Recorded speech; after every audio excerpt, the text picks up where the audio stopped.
నమస్తే, welcome to our channel. నేను మీ సిరి. ఒక ఐడియా జీవితాన్ని మార్చేస్తుంది, అలాగే ఒక సర్వే ఆంధ్రప్రదేశ్ రాజకీయాల్ని మార్చేసింది. సో ఈ అంశాన్ని మనకి ఇంకా వివరించడానికి మనతో పాటు ఉన్నారు ప్రముఖ senior journalist, political analyst CS Rao గారు. నమస్కారం నమస్తే సార్. ఇప్పుడు చూస్తుంటే ఏపీ రాజకీయాలు ఒక సర్వే వల్ల మొత్తం మారిపోయిందని చెప్పేసి మనకి తెలుస్తుంది. సో అసలు ఏం జరుగుతుంది సార్? ఒకటేంటంటే చంద్రబాబు నాయుడు ఎప్పుడు కూడా ప్రజెంటేషన్ చాలా అద్భుతంగా ఇస్తుంటారు. అందుకే ఆయన్ని హైటెక్ సీఎం అని అంటుంటారు. ఇప్పుడు ఉమ్మడి ఆంధ్రప్రదేశ్లో సాంకేతిక పరంగా పరుగులు పెట్టడానికి కారణం ఏంటంటే ఆయనకు ఉన్నటువంటి స్కిల్. అక్కడి నుంచి స్కిల్ డెవలప్మెంట్ అనేది వచ్చింది. చంద్రబాబు నాయుడు ఆధ్వర్యంలోనే ఐటీ సెక్టర్ పరుగులు పెట్టింది. ఆయన ఆద్యుడని నేను చెప్పను, కానీ ఆ రోజున అన్ని రాష్ట్రాల్లో ఉన్నటువంటి వెసులుబాటు ఏవైతే ఉన్నాయో ఐటీ సెక్టర్కి అన్ని రాష్ట్రాలకు ప్రాధాన్యత ఇస్తూ వస్తున్నటువంటి క్రమంలో వచ్చినటువంటి అవకాశాన్ని ఒడిసి పట్టుకున్నటువంటి సీఎం ఎవరైనా అంటే చంద్రబాబు నాయుడు. కారణం ఏంటంటే కంపెనీలను అట్రాక్ట్ చేయడంలో ఆయన చాలా ప్రజెంటేషన్ ఇవ్వడంలో కానీ స్కిల్ని బాగా ప్రదర్శిస్తూ ఉంటారు. అందుకే ఇండస్ట్రియలిస్టులు ఎప్పుడు కూడా పారిశ్రామికవేత్తలు చంద్రబాబు నాయుడు అంటే చాలా లైక్ చేస్తుంటారు. దానికి కారణం ఏంటంటే ప్రజెంటేషన్. అలానే ఇప్పుడు ఆంధ్రప్రదేశ్లో ఉండేటువంటి రాజకీయాల్ని మలుపు తిప్పాలి అని చెప్పి చంద్రబాబు నాయుడు అనుకున్నారు. కారణం ఏంటంటే ఇప్పుడు ఉన్నటువంటి ప్రభుత్వం ప్రజా వ్యతిరేక విధానాలకి పాల్పడుతుంది, ప్రజల్ని బాధపడుతుంది, రాష్ట్రాన్ని అప్పుల పాలు చేస్తుంది, మరో శ్రీలంక మారుస్తుంది, మరొక ఉత్తర కొరియాగా మారుస్తుంది. కాబట్టి రాష్ట్రాన్ని బాగు చేయాలి అని అంటే ఏం చేయాలి అనే దాని మీద 2-3 సార్లు అమిత్ షాని కలిసి ప్రజెంటేషన్ ఆంధ్రప్రదేశ్లో ఉండేటువంటి సిచ్యువేషన్ ఏంటంటే ఎక్స్ప్లెయిన్ చేశారు. అయినప్పటికీ కూడా వాళ్ళు తొలి రోజుల్లో పెద్దగా పట్టించుకోలేదు. ఎప్పుడైతే చంద్రబాబు నాయుడు G20కి సంబంధించినటువంటి మీటింగ్కి ఇన్పుట్స్ ఇచ్చారో అప్పుడు, ఆ తర్వాత డిజిటలైజేషన్కి సంబంధించి నరేంద్ర మోడీ కరోనా సమయంలో బాగా కసరత్తు చేసిన సమయంలో ఇన్పుట్స్ తీసుకున్నారు. భారతదేశంలో ఉండే అన్ని పార్టీలకు సంబంధించిన లీడర్లు అలాగే సీనియర్లతోటి చంద్రబాబు నాయుడు ఇచ్చినటువంటి ఇన్పుట్స్ తోటి మిస్మరైజ్ అయిపోయారు. ఇది ఒకటి. 2, ఎంత మిస్మరైజ్ అయినప్పటికీ కూడా ఫక్తు రాజకీయాలు నడుపుతుంటారు నరేంద్ర మోడీ అలాగే అమిత్ షా. అయితే చంద్రబాబు నాయుడిని దగ్గరకు తీసుకున్నందువల్ల లాభం ఏంటి అని ఆలోచిస్తారు వాళ్ళు. చంద్రబాబు నాయుడు కాదు, ఎవరినైనా దగ్గరకు తీసుకోవాలన్నా లేదా దూరం పెట్టాలన్నా దానికి ఒక లాజిక్ ఉంటుంది వాళ్ళిద్దరికి. గత 10 ఏళ్ల నుంచి మనం చూస్తున్నాం అన్ని రాష్ట్రాల్లో ఏం జరుగుతుంది, ఏం చేస్తున్నారు వీళ్ళు అనేది. సో ఫక్తు రాజకీయాల కోణం నుంచే చూస్తూ ఉంటారు వాళ్ళు. సో చంద్రబాబు నాయుడిని దగ్గరకు తీసుకున్నందువల్ల వచ్చే బెనిఫిట్ ఏంటి అనే ఆలోచనలో ఉన్నప్పుడు ఒక సర్వే బయటకు వచ్చింది. ఆ సర్వే ఏంది? నేషనల్ సర్వేలు, లోకల్ సర్వేలు, పర్సనల్ సర్వేలు, ఇన్ని రకాల సర్వేలు ఉంటాయి.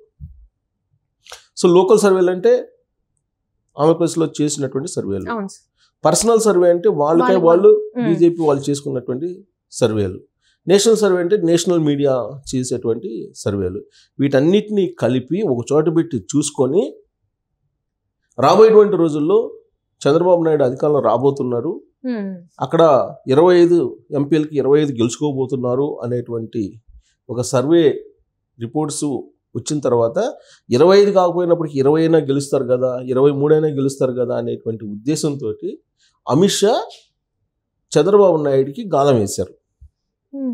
అందుకే అమిత్ షా ఇటీవల కాలంలో చంద్రబాబు నాయుడు కలిసినప్పుడు ఆయన చెప్పినటువంటి అంశం ఏంటంటే తన దగ్గర ఉన్నటువంటి సర్వేల ద్వారా ఆంధ్రప్రదేశ్లో 25కి 23 స్థానాల్లో తెలుగుదేశం పార్టీ గెలవబోతుంది అని చెప్పి ఆ రోజే ఆయన అక్కడికి వెళ్ళినటువంటి వాళ్ళతోటి అభిప్రాయాన్ని పంచుకున్నట్టు తెలుస్తుంది. ఆ రోజే ఢిల్లీ నుంచి లీక్ అయింది. అది సీన్ కట్ చేస్తే నిన్న ఏబీపీ సీ ఓటర్ సర్వే అలాగే News18 సర్వే 2 వచ్చాయి. ఈ 2 ఏం చెప్తున్నాయి? 25 లోక్సభ స్థానాలకు గాను 20 లోక్సభ స్థానాలని తెలుగుదేశం పార్టీ కూటమి గెలుచుకుంటుంది ఆంధ్రప్రదేశ్లో అని ఏబీపీ సీ ఓటర్ సర్వే కుండ బద్దలు కొట్టినట్టు చెప్పేసింది. ఎందుకు ఏబీపీ సీ వాటర్ గురించి చెప్పుకుంటున్నామనంటే అది ఒక స్టాండర్డ్ సంస్థ.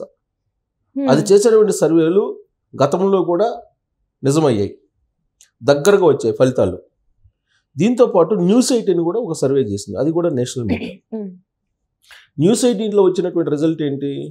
అవుట్ ఆఫ్ 25 18 తెలుగుదేశం పార్టీ కూటమి గెలుచుకునేటువంటి అవకాశం ఉంది అని చెప్పి వచ్చింది. సో అంటే దీన్ని మనం అసెంబ్లీ నియోజకవర్గాల వారీగా లెక్కేసుకుంటే మనం దాదాపు 120 స్థానాల వరకు ఏబీపీ సర్వే ప్రకారం వస్తుంది, 126 స్థానాలు.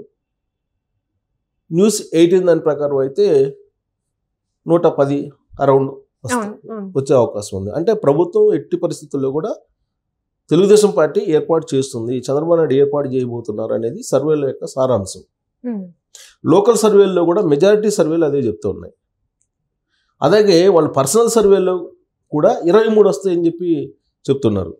వేరే బీజేపీ పర్సనల్ సర్వేలో ఎవరు అమిత్ షా చేయించుకున్న సర్వే. కేంద్ర నిఘా సంస్థలు కానీ రాష్ట్ర నిఘా సంస్థలు కానీ నిత్యం రాజకీయపరమైనటువంటి నివేదికలు ఇస్తూనే ఉంటాయి. చేసే పని అవి. యాక్చువల్గా నిఘా సంస్థలు చేయాల్సింది ఏంటంటే రాష్ట్రంలో ఉండేటువంటి శాంతి భద్రతలు కాపాడటానికి రహస్యమైనటువంటి సమాచారాన్ని ప్రభుత్వానికి చేరవేయటం నిఘా సంస్థల యొక్క ఉద్దేశం. కానీ మారినటువంటి రాజకీయ పరిణామాలు, సమకాలీన రాజకీయాల్లో ఈ నిఘా సంస్థలు రాజకీయపరమైనటువంటి మార్పులకు కూడా ఆయా పార్టీలకి చేరవేస్తూ ఉంటాయి, అధికారంలో ఉన్నటువంటి పార్టీలకి. అలా ఇప్పుడు రాష్ట్ర నిఘా వర్గాలు కానీ కేంద్ర నిఘా వర్గాలు కానీ చెప్పేది ఏంటంటే రాబోయేటువంటి రోజుల్లో 100కి 100% తెలుగుదేశం పార్టీ కూటమి అధికారంలో రాబోతుంది ఆంధ్రప్రదేశ్లో అని చెప్పి చెప్తూ ఉన్నాయి. సో కాబట్టి పర్సనల్ సర్వేలు అదే చెప్తున్నాయి, అలాగే నేషనల్ సర్వేలు అదే చెప్తున్నాయి, లోకల్ సర్వేలు కూడా అదే చెప్తున్నాయి. ఇన్ని సర్వేలు చెప్తున్నప్పుడు దక్షిణ భారతదేశంలో బలహీనంగా ఉన్నటువంటి బీజేపీ చంద్రబాబు నాయుడు వదులుకుంటుందా అంటే వదులుకోదు. అందుకే నరేంద్ర మోడీ అలాగే అమిత్ షా ఇద్దరు వ్యూహాత్మకంగా తనకై తను వాళ్ళ దగ్గరికి వచ్చేటట్టు చంద్రబాబు నాయుడిని కార్నర్ చేశారు. కార్నర్ చేసి తెలుగుదేశం పార్టీ చంద్రబాబు నాయుడే వాళ్ళ దగ్గరికి వెళ్ళేలా చేశారు. మనకు కనిపిస్తూ ఉంది ఇప్పుడు. సో ఆ పని ఎందుకు చేశారు అని అంటే ఒక సర్వే మొత్తం మార్చేసింది రాజకీయాలను. ఈ సర్వేలే మార్చేసింది రాజకీయాలని. సర్వేల్లో వెనకబడినట్టు కనుక ఉన్నట్టయితే జగన్మోహన్ రెడ్డి తోటి తెర వెనుక వాళ్ళు రాజకీయం చేస్తూ ఉండేవాళ్ళే. 2019 నుంచి ఇప్పటి వరకు కూడా తెర వెనుక జగన్మోహన్ రెడ్డికి అండదండలు అందిస్తున్నారు కదా, సహకరిస్తూ ఉన్నారు కదా, వైఎస్ఆర్ కాంగ్రెస్ పార్టీ తోటి కలిసి నడుస్తూ ఉన్నారు కదా, అది అందరికీ తెలిసిందే కదా. ఎందుకు జగన్మోహన్ రెడ్డిని వదులుకొని చంద్రబాబు నాయుడు తోటి కలిశారంటే కేవలం ఈ సర్వే. అందుకే ఒక క్లిక్ అయినటువంటి ఒక అడ్వర్టైజ్మెంట్ ఏంటి, ఒక ఐడియా జీవితాన్ని మార్చేసింది అని అంటారు. అలాగే ఒక సర్వే టోటల్ రాజకీయాన్ని మార్చేసింది ఆంధ్రప్రదేశ్లో అని చెప్పి మనం విశ్లేషణ చేసుకోవచ్చు.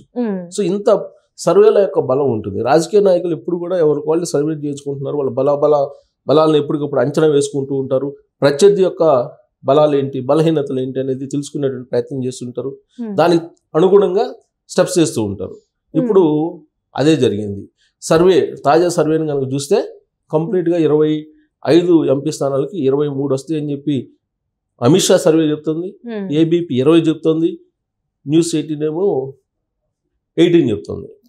అంటే ఏ సర్వే చెప్పినా కానీ తెలుగుదేశం పార్టీ కూటమికి అత్యధికంగా వచ్చే అవకాశం ఉంది. కేవలం 5 మాత్రమే వైసీపీకి వచ్చేటువంటి అవకాశం ఉంది అని అంటున్నారు. 5 ఎంపీలు. ఈ 5 ఎంపీలు వస్తున్నాయి అని అంటే 5 × 7 35 అసెంబ్లీ స్థానాలు, అంటే 35 అసెంబ్లీ స్థానాలు వచ్చే అవకాశం ఉందని చెప్పి తాజా సర్వేలు చెప్తూ ఉన్నాయి వైఎస్ఆర్ కాంగ్రెస్ పార్టీకి. రాబోయేటువంటి రోజుల్లో ఇంకా ఆ స్థానాలు తగ్గడం తప్పితే పెరిగేటువంటి అవకాశాలు ఉండే అవకాశం లేదు, ప్రభుత్వం అధికారంలో ఉంది కాబట్టి. ప్లస్ అతనికి గ్రాఫ్ ఎందుకు తగ్గిందని కూడా చెప్పారు నేషనల్ మీడియా. ఇప్పుడు ఆయన ఏదైతే సాలిడ్ ఓట్ బ్యాంక్ ఉందనుకుంటున్నారు, దళిత ఓట్ బ్యాంకు, అది దూరం జరిగిపోయింది జగన్మోహన్ రెడ్డికి అనేది వాళ్ళ అబ్జర్వేషన్. కాబట్టి రాబోయేటువంటి రోజుల్లో చంద్రబాబు నాయుడు బీజేపీ వాళ్ళు కలిసి వెళ్ళడానికి ఈ సర్వేనే కారణము. సో ఈ ఒక సర్వే మొత్తాన్ని మార్చింది. ప్లస్ ఈ వచ్చినటువంటి ఫలితాలను ప్రజెంటేషన్ చేయడంలో చంద్రబాబు నాయుడు ఎలాగో ఎక్స్పర్ట్ కాబట్టి వాళ్ళని మిస్మరైజ్ చేయగలిగారు.